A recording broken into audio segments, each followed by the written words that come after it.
I love water. Rivers, creeks, oceans, lakes. I can hear all of life, and whatever lies beyond life, talking in the water. And yet, water also scares me. I was such a skinny little kid, I couldn't float. I didn't even like to get my face wet. One day at the pool, my mom tried to coach me past my fear by dunking me. Her intentions were good, but all it did was scare me more. Mom has always been one to look at things straight on. She's far from fearless, but sooner or later she sees her way through the murk to what her truth is. It's one of the things I most admire about her. Over Christmas 2002, Mom went to the doctor with a little abdominal pain and came out with a diagnosis of stage 3 ovarian cancer. All you want to do is curl up, rage, and grieve, but there's no time. Right away, there are life and death decisions to make based on a rising flood of frightening words you don't really understand. I saw my chance to help. I waded in.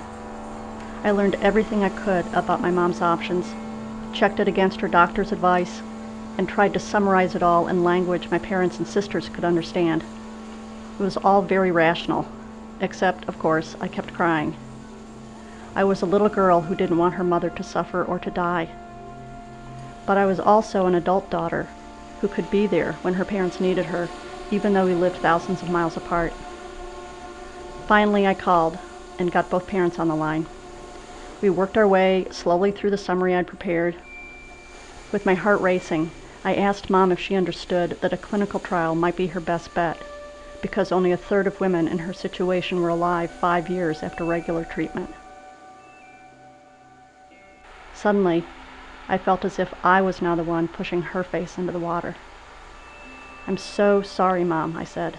"I don't want to hurt you." "Honey," she said, her voice fragile but so warm, "you're not hurting me. You're helping me."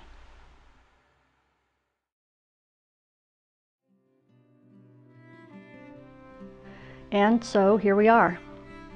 Nothing has cured the cancer. It keeps coming back. But we're at 7 years and counting. She's busy with her artwork, travel, 100 other things. She's told us that at some point she won't want to do any more chemo, and we've told her we understand. My role is to help make sure she has the information she needs to be confident in the decisions she ultimately makes for herself. It's not an easy role, but then easy's not the point. When my sisters and I were little, my parents used to take us each summer to the lakeside town where they'd honeymooned. There was this sandy beach, and just offshore in the shallows was an old metal slide. At the end of the slide, someone had dug a deep hole. You'd pop off the end and drop completely underwater for a second, which, of course, scared me. So Mom would wade out and stand at the end, waiting for me to slide down. I keep thinking of this because it's my turn now. I keep thinking, "Don't worry, Mom, I've got you. I'm standing right here in the deep water with you."